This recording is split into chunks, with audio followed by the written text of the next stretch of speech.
علي ذو عقل بعقله ولا يسأله مخلوق عن علة فعله.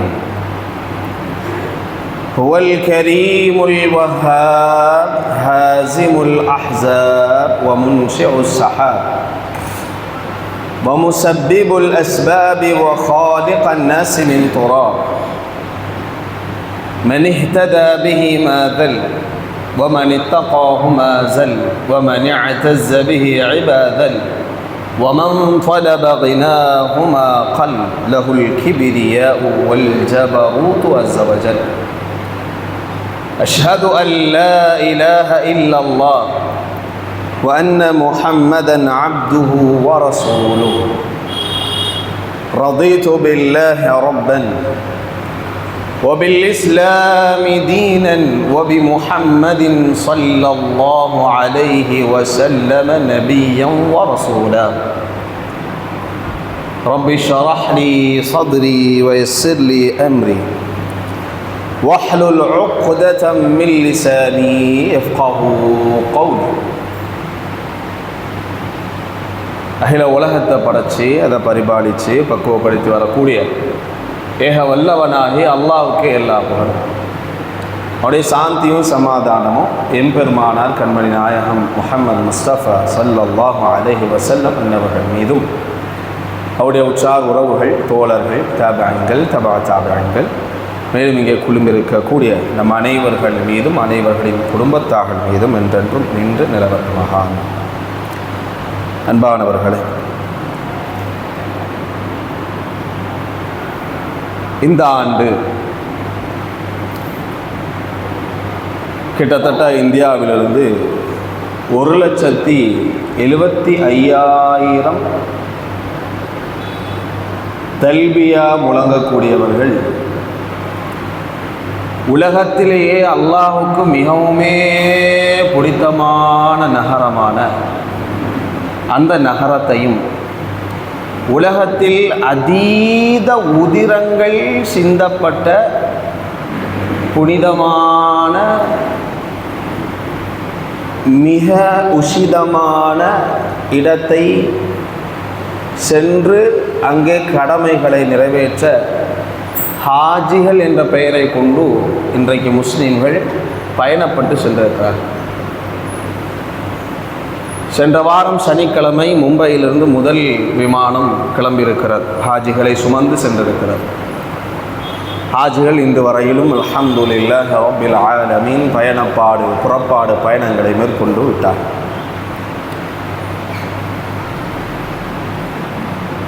அல்லாஹு ஜல்ல ஷானஹு வ தஆலா இந்த ஹஜ் என்கின்ற இந்த கிருகை, இந்த கடமை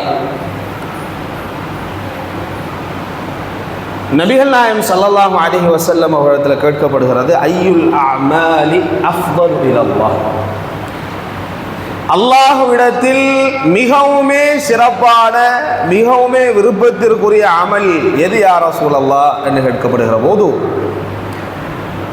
அல் ஈமானு பில்லாஹி வ ரசூலுஹு ஸல்லல்லாஹு அலைஹி வஸல்லம், அல்லாஹையும் அல்லாஹுடைய தூதரையும் ஈமான் கொண்ட நிலையில் செயற்பாட்டினை வெளிப்படுத்துவது என்பது அல்லாஹுக்கு மிக விருப்பமான அமல். ثم ماذا يا رسول الله صلى الله عليه وسلم, யா ரசூலல்லாஹ் பின்பு என்ன என்று கேட்கப்பட்டது. அல் ஜிஹாது ஃபீ சபீலில்லாஹ், அல்லாஹ்வுடைய பாதையில் உயிரை தியாகம் செய்வது. ثم ماذا يا رسول الله صلى الله عليه وسلم, يا رسول الله صلى الله عليه وسلم பின்பு என்ன? அல் ஹஜ்ஜுல் மப்ரூர் என்று நபிகள் நாயகம் ஸல்லல்லாஹு அலைஹி வஸல்லம் அவர்கள் சொன்னார்கள். அல்லாஹுவால் அங்கீகரிக்கப்படுகிற ஹஜ் யாத்திரை என்பது அல்லாஹுவால் அதீதம் நேசிக்கப்படுகிற ஒரு மிகச்சிறந்த அமல்.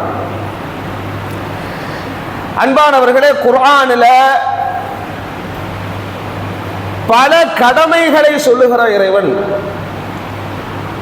இஸ்லாத்தின் தூண்களாக இருக்கிற 5 கடமைகளில் ஒரே கடமையை மாத்திரமே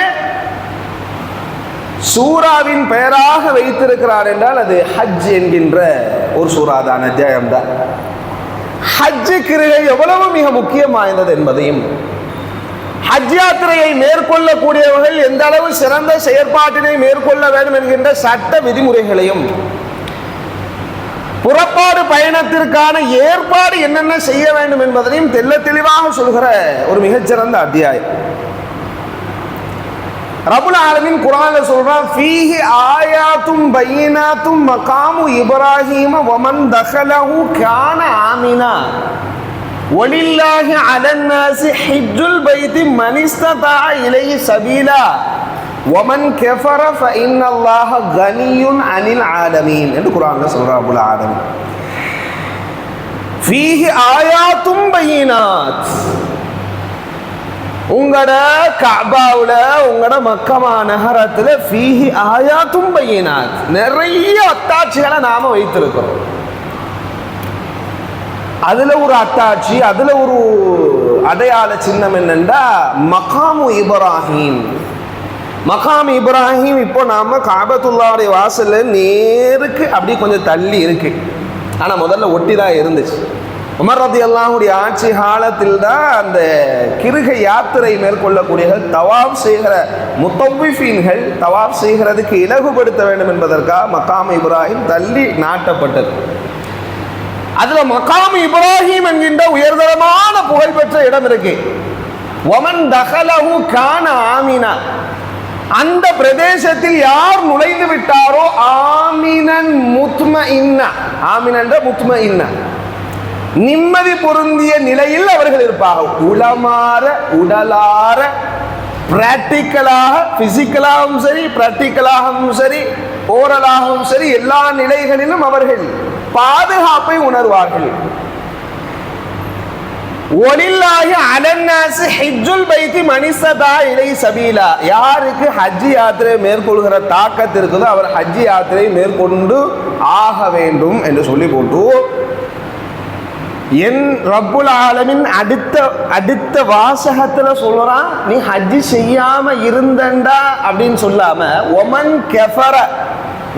கெஃபர, உடல் தாக்கத்திருந்து பொருளாதார நிலை இருந்திருந்தும் கூட இன்னும் ஹஜ் யாத்திரை மேற்கொள்ளாதவனாக நீ இருந்தண்டா, வாய்ப்பு இருந்து, வசதி இருந்து, சூழல் இருந்து, உடல் ராகத் இருந்து, பண பொருளாதார நிலையின் மேம்பாட்டான ஒரு நிலையில் இருந்தும் கூட நீ ஹஜ் யாத்திரை மேற்கொள்ளா ஒமன் கஃபர, எவன் ஒருவன் இந்த இபாதத்தை மறுக்கிறியோ வல்லாஹு கனியுன் ஹமீத், ஒண்ட மறுத்தலை வச்சோ ஒண்ட ஏற்றலை வைத்தோ நீ ஹஜ் யாத்திரை செய்யணுங்கிறத வச்சோ அல்லாஹ்வுக்கு எந்த கூடல் குறைதல் என்று கிடையாது. வல்லாஹு கனியுன் ஹமீத், அல்லாஹ் தேவையற்றவனிலும் புகழார்ந்தவனாகவும் புகழில் உயர்ந்தவனாகவும் இருக்கிறா அப்படின்னு வசனம் முடியுது. அன்பானவர்களே, ஹஜ், உம்ரா, முஅத்தமிர்கள் அல்ஹம்துலில்லாஹ் ரப்பில் ஆலமீன் வருடத்தினுடைய 11 மாதங்கள்ல முஅத்தமிர்களின் மூலமாக, உம்ரா செய்பவர்களின் மூலமாக கஅபா மிக சஹஜோதியாகவும் மிக செழிப்பாகவும் தல்பியாகவும் முழங்கி இருக்கக்கூடிய பிரதேசமா இருக்கு. ஆனா ஹஜ் இதுல மிக மிக மிக முக்கியமான பல அடையாளங்களை வெளிப்படுத்துது. பல கூட்ட நெரிசல்களின் மத்தியிலும் கூட, ஏண்டா முஅத்தமீர்களை பொறுத்தவரையில எந்த நாளில் போனால் நம்மளால் அதை கஸ்டமைஸ் பண்ணிக்கொள்ள இயலும், கஸ்டமைஸ் பண்ணி கொள்ளலாம். எப்போ குளிர்காலம் வரும், எப்போ வெயில் காலம் வரும், எந்த நாளில் போனால், எந்த மாதத்தில் போனால் நமக்கு பிரோஜனமாக இருக்கும், நம்மளை இலகுபடுத்தி கொள்ளலாம், எப்படி கஸ்டமைஸ் செஞ்சு கொள்ள இயலும். ஆனால் ஹாஜிகளை பொறுத்த மாட்டில் அவங்களோட இஷ்டத்துக்கு போக இயலா. அவங்க துல்காதா மாதம், துல்ஹிஜா மாதம் 35-40 நாட்கள், குறிப்பிட்ட 45-40 நாட்கள் தான் அவங்களால ஹஜ் யாத்திரை மேற்கொள்ள முடியும். அதே மாதிரி எல்லாராலையும் இந்த ஹஜ் யாத்திரை மேற்கொள்ள முடியுமான்னு கேட்டா முடியாது.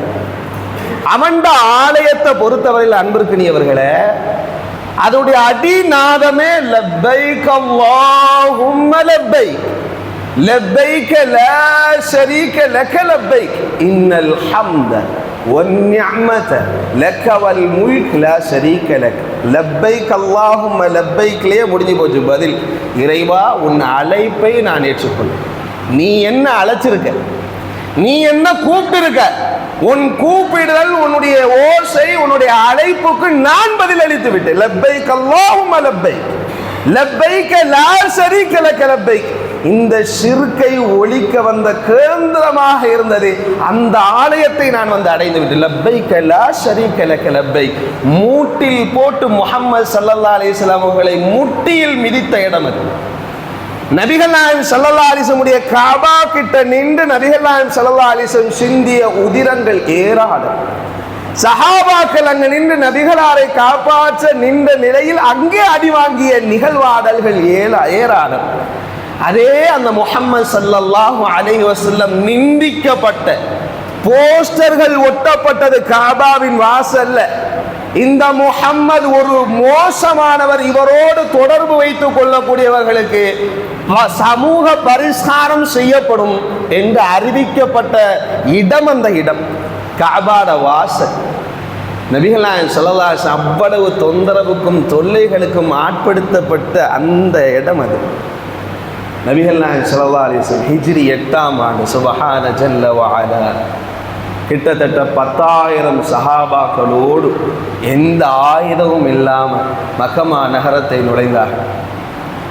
நுழைகிற அந்த தருணத்தை அன்பானவர்களே, ஹாஜிகளாக இருக்க வேண்டும், ஹாஜிகளாக நான் மாற வேண்டும் என்று விரும்பக்கூடியவர்களும் சரி, முஅ்தமிர்களாக ஆகவிருக்கிற ஆகியவர்களும் சரி, இந்த நிலையில் நான் அந்த இபாதத்தை நிறைவேற்றினேனா, எந்த முஹம்மத், எந்த உயிரிலும் மேலான முஹம்மது ஸல்லல்லாஹு அலைஹி வஸல்லம் இந்த இடத்தில் தான் நுழைந்தார்கள், இங்கே தானே நுழைந்தார்கள், இங்கே தானே வந்தார்கள், இங்கே தானே சாய்ந்திருந்தார்கள். மகாம் இப்ராஹிமுக்கும் நபிகள் நாயகம் ஸல்லல்லாஹு அலைஹி வஸல்லம் தொடர்பாடல் என்ன? காபாவின் எந்த மூட்டில் நபிகளார் ஸல்லல்லாஹு அலைஹி வஸல்லம் ராஹத்தாக உறங்கினார்கள், நபிகளார் ஸல்லல்லாஹு அலைஹி வஸல்லம் எந்த காபாவுடைய 4 முக்கு, காபாவுக்கு ஏன் காபா அப்படின்னா காபாவுக்கு நேரடி பொருள் 4 முக்குகளை கொண்டது என்று பொருள். இந்த 4 முக்கில் எந்த முக்கில் நபிகள் நாயகம் ஸல்லல்லாஹு அலைஹி வஸல்லம் அடி வாங்கி கண்ணீர் சிந்தினார்கள், எந்த இடத்தில் நபிகளார் ஸல்லல்லாஹு அலைஹி வஸல்லம் அவர்கள் சமுதாயத்தை எண்ணி கண் கலங்கினார்கள், எந்த இடத்தில் நபிகள் நாயகம் ஸல்லல்லாஹு அலைஹி வஸல்லம் சாய்ந்திருக்கும் போது சஹாபாக்கள் வந்து யா ரசூலல்லாஹ், எங்களால் சோதனைகளை தாங்க இயலையிலே யா ரசூலல்லாஹ், கஷ்டப்படுறோமே, கவலைப்படுறோமே, துன்பப்படுறோமே, துயரப்படுறோமே, ஆடைகளை கலட்டி காட்டுனாங்க, பின்னாடியெல்லாம் கொழுப்பு கரைகிற அளவுக்கு, தோள்கள் செதலமடைகிற அளவுக்கு துன்புறுத்தல் பட்டப்பட்டிருக்கிறதே. நபிகள் நாயகம் ஸல்லல்லாஹு அலைஹி வஸல்லம் அவ்வளவு துன்பங்களை அனுபவித்த பின்னால் காபாவினுடைய அந்த சாய்தலிலிருந்து எந்தி தின்று நபிகள் நாயகம் ஸல்லல்லாஹு அலைஹி வஸல்லம் சொன்னார்கள், நீங்கள் சுவனத்திற்குள் எளிதாக நுழைந்து விடலாம் என்று எண்ணுகிறீர்களா? எல்லா உம்மத்திலையும் சிரமங்களை கொண்டார்கள். உங்களுக்கு முன்னால் வந்த நபிமார்கள் ரம்பங்களால் 2 கூறுகளாக பிரிக்கப்பட்டார்கள், இங்குத்தான் தொல்லை செய்யப்பட்டார்கள், புதைக்கப்பட்டார்கள், புதைத்து தலையை மட்டும் 2 துண்டாக பீத்து எடுத்தார்கள். இப்படியெல்லாம் நடந்திருக்கிறது. சுவனத்திற்குள் இலகாக நுழைந்து விட முடியாது. மத்தா நஸ்ருல்லா அலா இன்ன நஸ்ரல்லாஹி கரீப். கேட்ட இடம் அந்த இடம் காபா என்பது அன்பிற்கினியவர்களே, ஃபி அம்னில்லா, அல்லாஹ்வுடைய அம்னிற்கான பூமி. அம்னுனா என்ன? பாதுகாப்பு, திருப்தி, ராஹத்தான இடம். ஆனால் அந்த இடத்தில் நபிகளார் ஸல்லல்லாஹு அலைஹி வஸல்லம் அவர்களுக்கும் அவருடைய சமூகத்துக்கும் ராஹத் இல்லை. குறிப்பிட்ட காலம் ஐயாமுல் ஜாஹிலியாவுடைய காலத்திலும் சரி, நபிகள் நாயகம் ஸல்லல்லாஹு அலைஹி வஸல்லம் அப்போதாவது கொஞ்சம் நிம்மதியாக இருந்தார்கள். சமூக பரிஷ்காரம் என்று அவர்களை ஊற விட்டு ஒதுக்கி அதில் செய்கிற போது அந்த இடமும் மக்கமா நகரம் தான். ஆனால் நபிகளார் ஸல்லல்லாஹு அலைஹி வஸல்லம் தொய்ந்து போகலை. அல்லாஹ் மீதும் நம்பிக்கை அதிகரிச்சிச்சு, காபா மீதும் நம்பிக்கை. அதான் குர்ஆன்ல ரொம்ப சொல்றா, இன்ன அவ்வல பைத்தி ஊதிஅ லின்னாஸி லல்லதி பிபக்கத முபாரகா வஹுதல் லில் ஆலமீன். இன்ன அவ்வல பைத்தி ஊதிஅ லின்னாஸ், அந்த இடத்தில் தான் நீங்க ஊதிஅ என்ற நாட்டப்பட்டது, அந்த இடத்தில் நாட்டப்பட்டது அப்படின்னு சொல்றான். லல்லதி பிபக்கத, பக்காவுல அப்படிங்கிறா. பக்கானா என்ன? மக்கான 4 முக்கு. பக்கான என்னண்டா அங்கே போகிறவர்கள் தடை குனிந்தவர்களாக போகும். பக்கான தலை சாய்த்தல், தலை குனிதல், அந்த நிலையில் போகும். என்ன, இப்போ நாம் அப்துல் அசீஸ் அல்லது நம்ம காபாட வாசல் மூடாக நாங்கள் அப்படி கேட்டாக இருக்கு இல்லையா, அந்த கேட்லேருந்து அப்படியே நம்ம முதல் முறையாக காபாவை நம்ம ரூம்லலாம் அது ஃப்ளைட்டில் இறங்கி வந்து அங்கேருந்து ஜித்தாலேருந்து நம்ம ரூமுக்கு வெக்கேட் பண்ண பிற்பாடு அங்கேருந்து இஹ்ராமுடைய உடுப்பை உடுத்து சத்தம் ஓசை என்ன காபாட ஓசை அங்கங்கே கேட்டுக்கொண்டிருக்கும். இஹ்ராம் பல நாட்டவர்கள் எல்லா நாட்டவர்கள் சுப்ஹான ஜல்ல வ அலா நபிகளா ஸல்லல்லாஹு அலைஹி வஸல்லம் அவங்க கர்ரியா ஒரு கிராமத்திலேருந்து ஆரம்பித்தாங்க. இன்னைக்கு இன்டர்நேஷ்னல் லெவல். கர்ரியா என்ற கிராமத்திலும் ரொம்ப சின்ன இடம், ஒரே ஒரு பில்டிங் தான், ஒரே ஒரு சின்ன கட்டடம் தான், செதலமடைஞ்சு போன கட்டடம். அதையே பல தடவைகள் புனர் நிர்மாணம் செய்யப்பட்டது. ஏன் ஆதம் அலைஹிஸ்ஸலாத்து வஸ்ஸலாமுடைய அவர்கள் தான் கட்டினார்கள் என்பதற்கு நேரடியான ஆதாரம் இல்லை சகோதரர்களே. குர்ஆனிலோ ஹதீஸிலோ இந்த கஅபாவை முதலாவது கட்டியவர்கள் ஆதம் அலைஹிஸ்ஸலாத்து வஸ்ஸலாம் என்பதற்கான நேரடி சான்று இல்லை. 3 தரவுகள் இருக்கிற 3 கருத்துகள் சொல்லப்படுகிறது. இது முதலாவது அல்லாஹுவாகவே ஏற்படுத்தினான் பில்டிங்கா என்று சொல்லப்படுது. இன்னொன்று என்றா இது அல்லாஹ் இறக்கி இந்த இடத்துல நீங்க உதியா நாட்டுங்க என்று மலக்குகளுக்கு சொல்லப்பட்டது.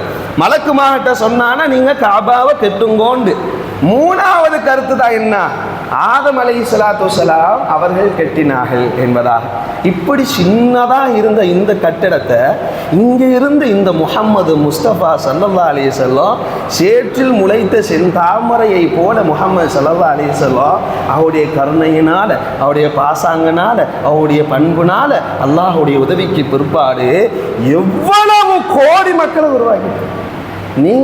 நாம காபாவுக்குள்ள என்ட்ரன்ஸ் ஆகிறதுக்கு முன்னாடியே காபா கிட்ட வந்துட்டோன்ற உணர்வே ஒரு மூமினுக்கு தாங்க இயலாது. வந்துட்டோம், பார்க்க போறோன்ற பதஷ்டம் ஒரு பக்கம். அந்த ஒரு ஒரு பிள்ளை நமக்கு நீண்ட நாளுக்கு பின்னால் ஒரு உதாரணத்துக்கு நீண்ட நாளுக்கு பின்னால் ஒரு குழந்தையை அல்லாஹ் அன்பளிப்பாக செய்தார். அது எந்த உணவு இருக்குமோ அந்த பிள்ளை ஒய்ஃபு கன்சீவ் ஆகிறதுலேருந்து அந்த பிள்ளையை கையில் வாங்குறதுலேருந்து அது குறிப்பிட்ட காலம் வளர்கிற வரைக்கும் எந்த மாதிரியான எமோஷ்னல் ஒரு ஸ்டேபிளான இல்லாமல் அப்படி அப்ஸ் அண்ட் டவுன்ஸோடு இருக்குமோ அதுபோல ஒரு நிலை. அப்படியே நம்ம கேட்டாகி கீழே இறங்கி கல்வியா மொழி குறிப்பிட்ட நேரம் கழிச்சு தான் வருவோம். எல்லாத்துக்கும் தான் எல்லா இமாம்கள்லாம் அதுக்கான கருத்துகள் சட்டங்கள்லாம் சொல்லி நம்ம போகையில் கீழே உள்ளக போய் உள்ளேருந்து அந்த படியின் அந்த லிஃப்ட்டுக்கு கீழே அப்படி இறங்கும் போது லேசாக தூரத்துலேருந்து பார்க்க சின்னதாக தெரிகிற அந்த கருப்பான அந்த ஆடை தெரிகிற அந்த துணி தெரிகிற நிலை வந்துட்டோன்ற உணர்வு. சில பேர் என்ன செய்வாங்கன்னா சில கட்டுக்கதைகளை வைத்து சில சரியான லைஃபான செய்திகளை வச்சு அதை அலங்கரிப்பாங்க. அதை விரும்ப வேண்டியதில்லை. ஆனால் நம்ம அந்த ஏணிப்பள்ளிலேருந்து இறங்கும் போதோ அல்லது அந்த லிஃப்ட்லேருந்து கீழே இறங்க நம்ம குனிஞ்சிட்டே வந்து அந்த காபாவை முதல் முறையாக பல உணர்வுகளோடு உணர்ச்சிகளோடு என்ற சின்ன வயசிலிருந்து சின்ன வயசுலேருந்து நாம் இதுவரையிலும் இனி வாழ போகிற வயசு வரையிலும் நான் இந்த காபாவை நோக்கித்தானே தொழுக போகிறேன். இங்கே தானே இந்த முஹம்மது ஸல்லல்லாஹு அலைஹி வஸல்லம் இருந்தாங்க. இந்த ஸல்லல்லாஹு அலைஹி வஸல்லம் இங்கேருந்து தானே இந்த தாவத்தை செஞ்சாங்க. இந்த முஹம்மது ஸல்லல்லாஹு அலைஹி வஸல்லம் அவர்களுக்கு பின்னால் இந்த இடத்துலேருந்து இந்த ஹிதாயத் எனக்கு பெறப்படவில்லைண்டா நான் முஸ்லீமாக இருக்க முடியுமா? அல் இஸ்ஸத்துல் முஸ்லிமு அல் இஸ்லாம். முஸ்லீம்களுக்கு இஸ்ஸத் கண்ணியம் என்பவன் அந்த தாடியில் இல்லை, அவனோட உடுப்பில் இல்லை, அவனோட மூதாதையர்களில் இல்லை. அவனுக்கு எதை கொண்டு இந்த இஸ்ஸத், இந்த கண்ணியம், இந்த ஒழுக்கம், இந்த கட்டுப்பாடு, இந்த பெருமிதம், இந்த மகிழ்வான நிலை எதை கொண்டு இவனுக்கு வந்துச்சு? அல் இஸ்லாம், இஸ்லாமிய ஒழுங்கியல், இஸ்லாமிய ஒழுக்கப்பாடு. இது எல்லாம் கற்பித்த இடம். இங்குத்தான் நபிகள் நாயகம் ஸல்லல்லாஹு அலைஹி வஸல்லம் வந்தார்களா? இங்குத்தான் ரத்தம் சிந்தினார்களா? இங்குத்தான் உடுப்பு மாற்றினார்களா? இங்குத்தான் இருந்தார்களா? இங்கு நபிகள் நாயகம் ஸல்லல்லாஹு அலைஹி வஸல்லம் இல்லாத மக்கமா நகரத்தை சஹாபாக்கள் எப்படி கண்டார்கள்? இப்படியெல்லாம் பல எண்ண ஓட்டங்களோடு முதல் முறையாக அந்த காபாவை நாம் பார்க்கும்போது சுபஹான ஜல்ல வ அலா நாம் இனம் புரியாத ஒரு உணர்வை மேற்கொள்ளும். இது இனம் புரியாத ஒரு என்ன எல்லாமே டெஸ்ட்ராய். அந்த வாழ்க்கையில் எவ்வளவு பெரும் ஸ்ட்ரகிள்ஸை நாம் மேக் பண்ணிட்டு இருந்தாலும், நான் மேக் பண்ணியிருந்தாலும் அல்லது அதுவாக மேக் ஆகியிருந்தாலும் அதை பார்த்தவன எல்லாம் டிஸ்ட்ராய், எல்லாம் அழிஞ்சு அந்த காபாவை பார்க்கும்போது இறைவா ஏதோ மறுமையினால சந்திச்ச மாதிரி அதை சொல்ல இயலாது. ஒரு ஈமானிய உணர்வுக்காக நண்பர்களை அதை அனுபவிக்கணும். அதை அனுபவிப்பதற்கான முயற்சியை எடுக்கணும். ஆனால் பல சவால் மாஷா அல்லாஹ் ஒரு மூமினுக்கு முஸ்லீமுக்கு காபாவை போய் சந்திக்கணும் என்ற உணர்வு பெருமளவு இருக்குது. அது மாற்று கருத்தே இல்லை. மார்க்கத்தில் பின்னளவு இஸ்லாமிய கடமைகளிலும் ஒழுங்குகளிலும் சரியாக இருக்க வேண்டுமா என்று கேள்வி கேட்டு பின்தங்களில் இருக்கக்கூடிய முஸ்லீமான சகோதர சகோதரிகளும் கூட உள்ளத்தில் இருக்கிறது. அந்த காபாவை ஒரு முறையாக தரிசித்திட வேண்டும். ஆனால் நண்பர்களே, நாம் எவ்வளவு பெரும் ஈமானிய பலகீனத்தில் இருந்தாலும் அந்த காபா, அந்த ஓசை, லப்பைக் அல்லாஹும்ம லப்பைக் லப்பைக லா ஷரீக லக லப்பைக், நீங்கள் அரபியர்களாக இருக்க வேண்டியதில்லை. நாம் பெரும் இலக்கணங்கள் படித்த பெரிய அளவு கிராமட்டிக்கல் படித்த அரபியர்களாக இருக்க வேண்டிய அவசியம் இல்லை. இந்த உதிர்க்கிற இந்த உதிர்ப்பான இந்த வார்த்தை நமது உள்ளத்தை உயிரோட்டமாக ஆக்கி கண்களை குளமாக்கும். ரப்பாக, அதை ரப்பாக நாம் பார். என் ரப்பு கிட்ட நான் வந்துட்டேன். சுப்ஹானல்லாஹ், அந்த காபாவுடைய வாசல்ல இருந்து அந்த காபாவை பிடிச்சு கொண்டு நாம கேட்கிற துவா எவ்வளவு இருக்கு நண்பர்களே. இந்த நிலைக்காக இன்றைக்கு 1,75,000 ஹாஜிகள் பயணப்பட்டிருக்கிறார். அல்லாஹ் சொல்கிறான், நீங்கள் எனது விருந்தாளிகள், எனது விருந்தாளிகள். நீங்கள் வருகிற போதே உங்களுக்கான பொதிகளை சேமித்து கொண்டு வாங்கள். உங்களை நீங்களே கஷ்டப்படுத்திக் கொள்ளாதீர்கள். வலா தனாஸஉ, அப்படி குர்ஆன்ல வருது. குர்ஆன்ல ரொம்ப சொல்றான், நீங்க ஹஜ் யாத்திரையை மேற்கொள்ளும் போது ஐயாமுல் ஜாஹிலியா காலத்தில் நாங்கள் காபாக்கு தானே போகிறோம், நாம் அல்லாஹுடைய ஆலயத்துக்கு தானே போகிறோம். அல்லாஹுடைய ஆலயத்துக்கு போகிறதுக்கு எதுக்கு சேஃப்டியாக உணவும் பண்டமும் பரிகாரமும் சேஃப்டி நெட்டுகளும் எதுக்கு? அது தேவையில்லாது. நம்ம அங்கே போனால் அல்லாவே தருவானே அப்படின்னு நினச்சி அங்கே பயணப்படுவாங்க. அப்போ அல்லாஹ் குர்ஆன்ல சொல்கிறான், நீங்கள் அப்படி செய்ய வேண்டியதில்லை. உங்களுக்கான பொதிகளை சேமித்து கொள்ளுங்க. உங்களுக்கான சிறந்ததை நீங்கள் ஏற்பாடு பண்ணி கொண்டாலும் அதை விட சிறந்ததை நான் உங்களுக்கு தருவேன். நீங்கள் அங்கேருந்து கையேந்தினீங்கன்னா உங்களோட துவாவை, உங்களோட அழைப்பை, உங்களோட ஏற்றலை, உங்களோட விஷயத்தை எது நீங்கள் ரொம்ப இலக்காக எதிர்பார்த்து ரப்பட்ட கோரிக்கை வைக்கிறியோ அதை நான் மறுக்கவே மாட்டேன், அங்கீகரிப்பேங்கிற ரப்பலான் கிட்ட போயிட்டு. அன்பானவர்களே, இப்படியான இந்த காபாவில் சிலர்களுக்கு அதீதமாக வாய்ப்பு கிடைக்கிறதே இல்லை. ஒன்று பொருளாதார பின்னடைவு இருக்கலாம், அல்லாஹ் செழிப்பாகி தரட்டும், தருவான் இன்ஷா அல்லாஹ் இந்த சமூகத்துக்கு. இன்னொன்று பொருளாதாரம் இருந்தாலும் உடல்நலக் குறைவு, இதனால் போக முடியாது இருக்கலாம். ஆனால் இந்த இரண்டுமே இருந்து போகாதவர்களை கேஸ்க்குள்ளே கொண்டு வர இயலாது. அது அவுட் ஆஃப் தி கேஸ், அது வெளியே, அது நம்ம பேச முடியாது. ரப்புல் ஆலமீன் பணிப்பவனும் குற்றத்தை கண்டு அறிபவனும் அல்லாஹ் ரப்புல் ஆலமீன். ஆனால் அன்பானவர்களே, இந்த வாய்ப்பு கிடைத்தவர்கள் இருக்கிறார்களே, இந்த வாய்ப்பை சரியாக பயன்படுத்துகிறார்களா என்றால் பெரிதும் பெரிதும் பெரிதும் இல்லை. அது வேதனைக்குரியது. நம்மட உறவினர்கள் ஹஜ் யாத்திரை மேற்கொள்றாங்கண்டா நாமளே பெரிய போஸ்டராக ஆயிரும் சமூகத்துக்கு மத்தியில். அந்த போஸ்டர் அடிக்கிறது, எந்த வாப்பா ஹஜ் செய்ய போயிருக்கார், என் உம்மா ஹஜ் செய்ய போயிருக்காங்க, எங்கட பெரியப்பா போயிருக்காங்க, எங்கட சாச்சப்பா போயிருக்கிறாங்க, இப்படியே போயிட்டு எல்லாட்டையும் சொல்லி, ஏன்னா அவர் போகிறவரும் எல்லா இடங்கள்லையும் போய் சொல்லணுன்ற விஷயமே தேவையே இல்லை. நம்மளோட உள்ளத்துடைய ஈமானினால நமக்கு தெரியும், சொன்னால் என்ன ஆகும் என் மனசுன்னு தெரியும். எந்த அளவு நம்மட இஹ்லாஸை பாதுகாத்து கொள்ள இயலுமோ அந்த அளவு எது நம்ம பாதுகாக்கணும். இல்லை முடியாது, அதில் சீரழிஞ்சு போயிடும் அப்படின்னா யார்ட்டையும் சொல்ல வேண்டாம். நம்ம போயிட்டு போகும்போது கூட பாதுகாக்கிற ரேசு போல இது, போயிட்டு வந்து பாதுகாக்கிறது ரொம்ப கஷ்டம். வாய் அடங்கா, நான் அங்கே போனேன் இங்கே போனேன் இது செஞ்சேன். அங்கே போன பிற்பாடும் அங்கே ஹாஜிகள் சேர்ந்த பின்னாடி கூடாரத்தில் உட்காந்து கதைக்கிறது. இந்த உம்மா போனால் இது மாதிரி பல, எங்கள் குடும்பத்தில் யாருமே ஹாஜி இல்லாமல் இல்லை, எல்லாருமே ஹஜ்ஜி செஞ்சுட்டாங்க. இப்போ நான் ஒரு 3வது ஹஜ்ஜி செய்கிறேன், இனிமேல் செய்யணும்னு இருக்கேன். பெருமைக்காக சொல்லலை, கணக்குக்காக சொல்கிறேன். யாட கணக்குக்கு வாப்பா சீதை, யாட கணக்குக்கு எல்லாம் சீதையை சொல்லக்கூடாது, யாட கணக்குக்கு அங்கே போயிட்டு சொன்ன உடனே ஒரு பெருமிதம் நமக்குள்ள உஜூப். நபிகள் நாயகம் ஸல்லல்லாஹு அலைஹி வஸல்லம் சொல்கிறாங்க, நீங்கள் கிபுரை விட அதிகமாக பயப்பட வேண்டியது தெரியுமா உஜூபுங்கிறாங்க. கிபுருன்னா வாயில் வந்துடும், நடையில் வந்துடும், உடையில் வந்துடும், வெளியே தெரியும் கிபுரு. உஜுபு வெளியவே தெரியாது. ஆடு பணிஞ்சு இருப்பார், பார்த்தா அவர் பூமிக்கே ரொம்ப பாரமாக இருக்கிற மாதிரி நடப்பார், அப்படியே மெல்லிசா இருப்பார். கிட்ட போய் உட்காந்து பேசினா தான் தெரியும். ஹாஜி அஸ்ஸலாமு அலைக்கும் வரஹ்மத்துல்லான்னு சொன்னீங்க வைங்களேன், ஓ அலைக்கும் அஸ்ஸலாம் துல்லா பரக்காத்து. நீங்கள் எங்கே பண்ணுறீங்க? இந்த பள்ளிவாசல் தான் வந்து தொழு வந்திலோ, அல்லாஹ் அவங்களுக்கு அருள் செய்யிட்டு எங்கட வாப்பா தான் இந்த பள்ளிவாசலுக்கு இடம் கொடுத்தா. அப்படியா, சரி சரி. எங்கட பெரியாப்பா தான் இந்த நீங்கள் நின்று பேசுனீங்களே அந்த ஸ்டேஜ் அரேஞ்ச் பண்ணி கொடுத்தா, அவங்க தான் செலவழிச்சா. பள்ளிவாசல் நீங்கள் ஒரு பெரிய லைட்டு பார்த்துருப்பீங்களா, அப்படி நல்ல மின்னுற லைட்டு, அது எங்கட லாத்தா தான் ஸ்பான்சர் பண்ணா. அப்படியா, சரி ஹைர் அல்ஹம்துலில்லாஹ். நம்ம பெரிய அளவு யார்ட்டையும் சொல்கிறதில்ல. உங்களை மாதிரி ஆட்கள் வரும்போது அதை சொல்லிக்கிட்டால் நீங்கள் துவா செய்வீங்க. பார்த்தீங்களா, நான் இதை என்கிட்ட நீங்கள் பகிர்ந்தால் சேஃபாக இருக்கும், யாரையும் பேர் சொல்லி பகிர மாட்டோம். ஆனால் இப்படி நடக்குது. நம்ம அன்பானவர்களை ஷைத்தான் நம்மளை நன்மையை செய்யவும் விடமாட்டான், தீமையும் செஞ்சுக்கிட்டே இருக்கணும் விரும்புவான். நன்மை செய்ய திரும்பத்தை விட்டுருவான். பார்த்தா நம்ம ஷைத்தானி ஆளே இல்லை, நம்ம தெளிவாக தான் இருக்கோம்னு நினைப்போம். ஆனால் செய்த அமல் பேங்க்கில் சேஃப்டியாக இருக்குல்ல, எப்படி சேஃப்டியாக இருக்கலாம் எங்கட வாப்பா, வாடா இந்தா உடச்சி விட்றேன் அக்கௌண்ட்டுன்னு உடச்சி விட்டு செதற வச்சுருவான். ஒன்று கீழே விழுந்து வேஸ்ட்டாக போகும், இல்லைண்டா வேற ஒரு ஆளுக்கு போகும். அப்படியா அப்படின்னு வேற ஒரு ஆளை கழுவி பிடிச்சாங்க.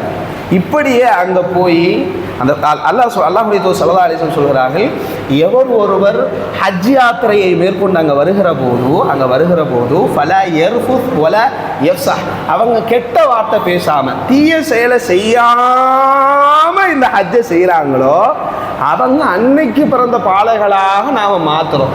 எந்த அமலுக்கும் சின்ன பாவம் பெரிய பாவம் மன்னிக்கப்படும், பெரிய பாவம் மன்னிக்கப்படும் எந்த இதுலையுமே இல்லை. எந்த அமலும் நம்மளோட பெரிய பாவங்களை அழிக்கும் அப்படின்னு எந்த நேரடியான அமலும் இல்லை. ஆனால் நபிகள் நாயகம் ஸல்லல்லாஹு அலைஹி வஸல்லம் சொல்லுகிற ஒரே சிறப்பு, நம்மளோட பெரிய பாவங்களையும் சின்ன பாவங்களையும் மன்னிக்கிற ஒரே அமல்னா அந்த அமல் ஹஜ் யாத்திரை மட்டும்தான். அன்றைக்கு பிறந்த பாலகனை போல. ஆனால் வட்டி காசுல தான் நான் ஹஜ்ஜி செய்வேன், எந்த வேலையே வட்டி தான். அங்கே எல்லா பாவம் செய்யணும்னு பேர். பாவம் விபச்சாரத்தை வச்சு தொழில் பண்ணுறது, வட்டியை வச்சு தொழில் பண்ணுறது, என்ன அடுத்தவண்ட சொத்துக்களை எங்கெங்கெல்லாம் கண்காணாத சொத்துக்கள் அடுத்தவட சொத்து இருக்கோ அதை எப்படியாவது பட்டாசிட்டா போட்டு எப்படியாவது ஏதாவது கேஸை போட்டு கொண்டு அடமானம் அது எப்படியாவது கொண்டு நம்மளோட இதில் சேர்த்து அதில் பெரிய ஆளாகி அதில் ஹஜ்ஜி செஞ்சுட்டு அன்றைய பிறந்த பாலகனை போல அடையங்க ரப்ப நம்மளால் ஏமாற்ற முடியாது. நான் நினைக்கிறேன் வட்டி வாங்கி பிஸ்னஸ் பண்ணி நம்ம அங்கே போயிட்டு இப்போ அன்னைக்கு பிறந்த பாலகனை போல வந்து நிற்கிறோம். பார்த்தா 20 கோடி ரூபா சொத்து. எப்படி அன்றைக்கு பிறந்த பாலகனுக்கு உனக்கு 20 கோடி ரூபா சொத்து கள்ளத்தனமாக சேகரித்து அடுத்தவங்க சொத்தை அபகரித்து வட்டி காசை வாங்கி விரச தொழிலை பார்த்து எதுக்கு? அல்லாஹ் மிக தூய்மையான காபா இருக்கே. காபா இன்னைக்கு நாம் காபா பக்கத்தில் ஒரு துண்டு விடுபட்டிருக்கேன். அந்த விடுபட்ட துண்டு எதனால் விடப்பட்டது? ஐயாமுல் ஜாஹிலியா காலத்தில் உள்ளவர்களை, மடமே காலத்தில் உள்ளவர்கள் என்று நாம சொல்லி கொண்டிருக்கிறோமே, அப்படி சொல்லி கொண்டிருக்கிற காலத்திலே சொல்லப்பட்டது காபாவுக்குள்ள ஹராமான பணங்கள் செலவழிக்கப்படக்கூடாது. அவங்ககிட்ட ஹராமான பணம் கோடிக்கணக்காக இருந்துச்சு, ஆனா ஹலாலான பணம் ரொம்ப குறைச்சலான இருந்துச்சு. அந்த குறைச்சலான பணத்தை வச்சு தான் கெட்டி பார்த்தா கூட்டா சேர்ந்து கட்டியிருக்காங்க. அவ்வளவுதான் கெட்ட முடிஞ்சிச்சு. அவள் சின்னதாக தான் கெட்ட முடியும், ஃபுல்ஃபில் பண்ண முடியல. அந்த இதில் ஹிஜ்ராவை அதுக்கு இது ஃபுல்லாக பண்ண முடியல, அவங்களால விட்டுட்டாங்க. ஆனால் இன்னைக்கு வட்டி படத்தால் நான் ஹஜ்ஜி செய்கிறேன், விவசாய தொழில் பார்த்து ஹஜ்ஜி செய்கிறேன், நான் வந்து அடுத்தவன் சொத்தை அபகரித்து செய்கிறேன், வேஸ்ட். அதே போல் ஹஜ்ஜு போயிருப்பாங்க, நிறைய பேர் கடிதாசி போடுறது, அங்கேருந்து கடிதாசி கீழே நீங்கள் குனிஞ்சு பார்த்தா கடிதாசியாக கிடக்கு.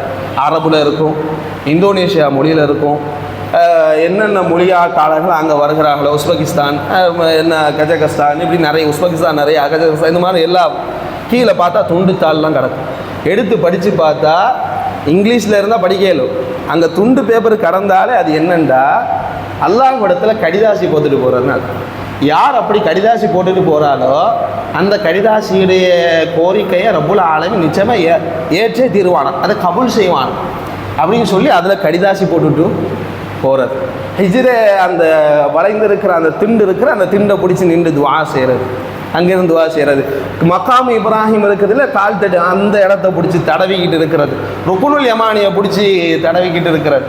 அதில் பிடிச்சது ஒன்று. இந்த காபாவில் எதுவும் நூல் எதுவும் தெரிஞ்சு கிசுவா இருக்க கிசுவா உடுப்பு அந்த அந்த ஆடை அந்த துணி அதுலேருந்து 2-3 நூலை பிச்சுட்டு வந்துடுறது, கிழிச்சிட்டு வந்துடுறது. அது பரக்கத்து. இப்படி ஹஜ்ஜையும் உம்ராவையும் நாசமாக்குற கிருகையில் பலர்களும் சேர்றாங்க. அன்பானவர்களை அது செய்யக்கூடாது. இந்த ஹாஜிகளுக்கு அல்லாஹ் வாய்ப்பு கொடுத்தானே, அதுபோல் நமக்கு அல்லாஹ் வாய்ப்பை தரட்டு. இன்ஷா அல்லாஹ் நமக்கு வாய்ப்பை தரும்போது இப்படியான விஷயங்களை வைத்து வீணடிச்சிடாம நம்மளோட நேரத்தை, நம்மளோட உடல் உழைப்பை, நம்மளோட இந்த நன்மையை அல்லாஹ் பாதுகாத்து கொண்டிருக்கிற நன்மையை, அல்லாஹ் பார்த்துக்கிட்டு இருக்கிற நன்மையை சீரழிச்சிடாம நம்ம வேஸ்ட் பண்ணிடாம பாதுகாத்து வரக்கூடிய சூழலை அல்லாஹ் ஏற்படுத்தி தரட்டு. இப்படியான மூட நம்பிக்கைகளை கொண்டு இந்த கிருகைகளை செய்து அல்லாஹ்வுக்கு அதை எந்த அவசியமும் இல்லை. அல்லாஹ் பாதுகாப்பான். இப்போ போனவர்களை அல்லாஹ் திருப்பி எந்த விதமான போன மாதம் போனவங்க நினைக்கிறேன், திடீர்னு போர் அறிவிச்சிட்டாங்க. அங்கங்கே குண்டு போனெல்லாம் அங்கே ஸ்டன்னாகி நின்றுட்டாங்க. ஏர்போர்ட் எதுவும் வேலை செய்யலை, அங்கேயே நின்றுட்டாங்க. முஅத்தமிர்களுக்கு பெரிய அளவு பாதிப்பு ஏற்பட்டப்படுச்சு. இப்போ ஹாஜிகள் போயிருக்கிறாங்க. திடீர்னு அவனுக்கு மண்டை சூடு, ஏன்னா வெப்ப நாள் இல்லையா, மண்டை சூடு பிடிச்சி எதையாவது முடிவெடுத்து போர் அறிவிச்சு விட்டுறான். அங்கேருந்து இங்கே எருமூசை மூட்டுவேங்கிறான், அங்கே அதை செய்வேங்கிறான், நான் இங்கே தடுப்பேங்கிறான், அங்கே தூக்கி போடுவேங்கிறான். அதெல்லாம் நடக்குது. இந்த மாதிரியான சீரழிவுகளுக்கு மத்தியில் நம்மளோட ஹாஜிகள் மாட்டி சின்ன பின்னம் ஆகாமல் போன மாதிரியே ரொம்ப பக்குவமாகவும் உடல் அளவிலும் நன்மை அளவில் சின்ன பிள்ளைகளாக அண்டை பிறந்த பாலகனை போலவும் வருகிற தாக்கத்தை அவர்களுக்கு கொடுக்கட்டு. போகிற வாய்ப்பு எல்லாம் நம்ம எல்லாருக்கும் நசீபாக்கட்டு. ஆமீன் யா ரப்பல் ஆலமீன்.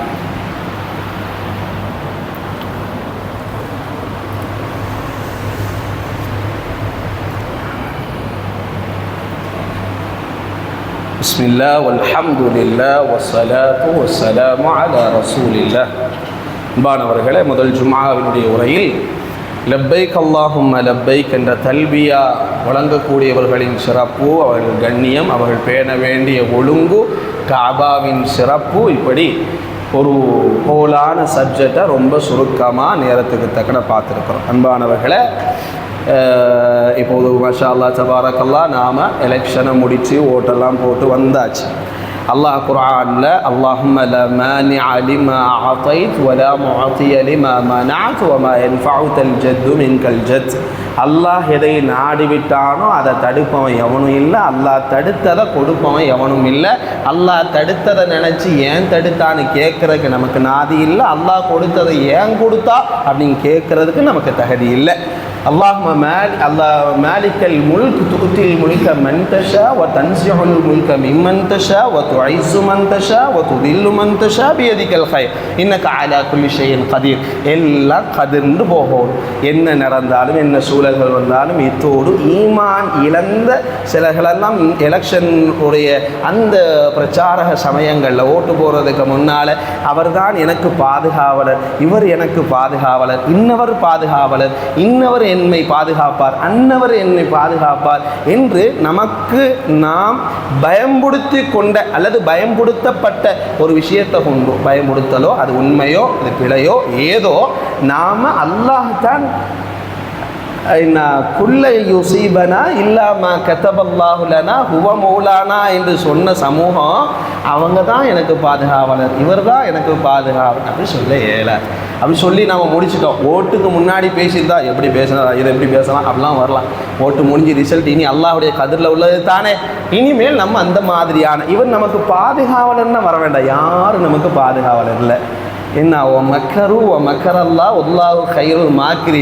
உலகமே சூழ்ச்சியாக செஞ்சுக்கிட்டு இருக்காங்க.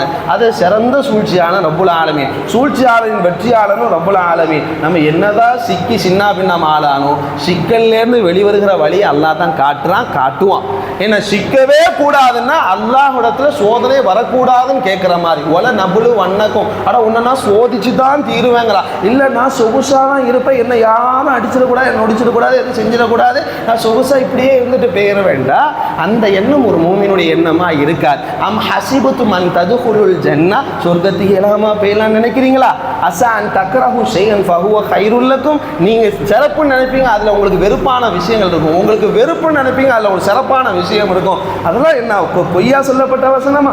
எனவே அன்பர்களே, நண்பர்களே, ஈமான் இழக்கிற இது போன்ற வாசகங்கள் நிறைய புழங்கப்பட்டுட்டு, நிறைய பேசப்பட்டுட்டு, அல்லாஹ் பாதுகாக்கணும். ஈமானிய நிலை எனக்கு பேசு, எனக்கு இப்போ அடுத்த நொடி எப்படி இருக்குன்னு தெரியாது. ஆனால் நான் என்ன பேசிகிட்டு இருக்கேனோ, எப்படி நடந்து கொண்டேனோ, அதைத்தான் என் இறுதி முடிவை நிர்ணயிக்கும். அந்த இறுதி முடிவு நல்ல முடிவாக இருக்கணும்டா. தக்வாவுடைய தௌஃபீக்குடைய வாசகங்களை என்ன அல்லாஹ்விடத்தில் தவக்குள் வைக்கிற வாசகமாக தான் இந்த வாசக பிரயோஜனம் இருக்கணும். மாற்றமாக பயன்படுத்திட்டா படுக்கையில் சக்கராத்தில் வரணுமே. சிலருடைய நாவு மலையளவு கனத்துரும். எப்போ தெரியுமா? இவன் வாழும் போதே அடுத்தவனை மத்தனை அண்டி வாழ்ந்துருப்பான். அடுத்தவனை மட்டுமே அண்டி வாழ்ந்துருப்பான். அல்லாஹ்வுடைய தவக்களை பற்றி நினைச்சே பார்த்துருக்க மாட்டேன். அது அல்லாஹ்வுக்கு தேவையில்லை. அவனுக்கு நான் சக்கராத்தில் வஜா சக்கரத்துல் மௌத்தி பில் ஹக்குங்கிறான். ரப்புல் ஆலமீன் சக்கராத்தில் ஒரு வேதனை இருக்குன்னு ஹதீஸை நபி ஸல்லல்லாஹு அலைஹி வஸல்லம் சொல்கிறான். நெஞ்சு பாத்திரம் கொதிக்கும் அப்படிலாம் சொல்லப்படுது. ஹதீஸ் விளக்கம் விவரமாக போகும், நீளமான ஹதீஸு.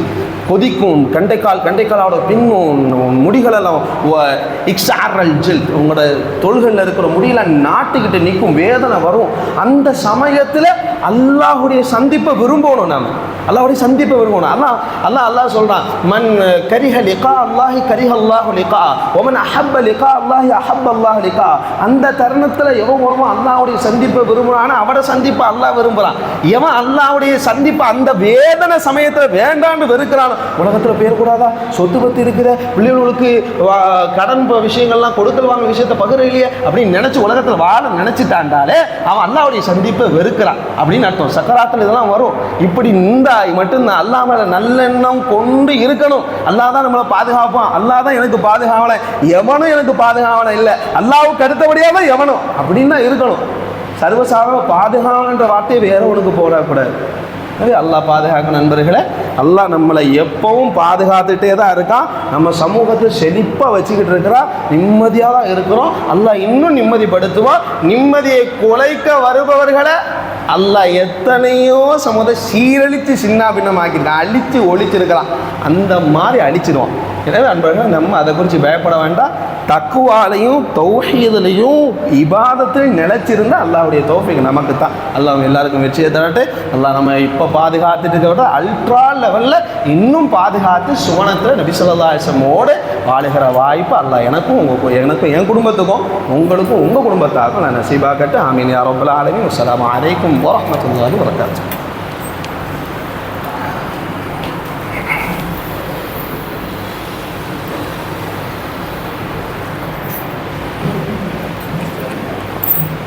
இமாமுங்க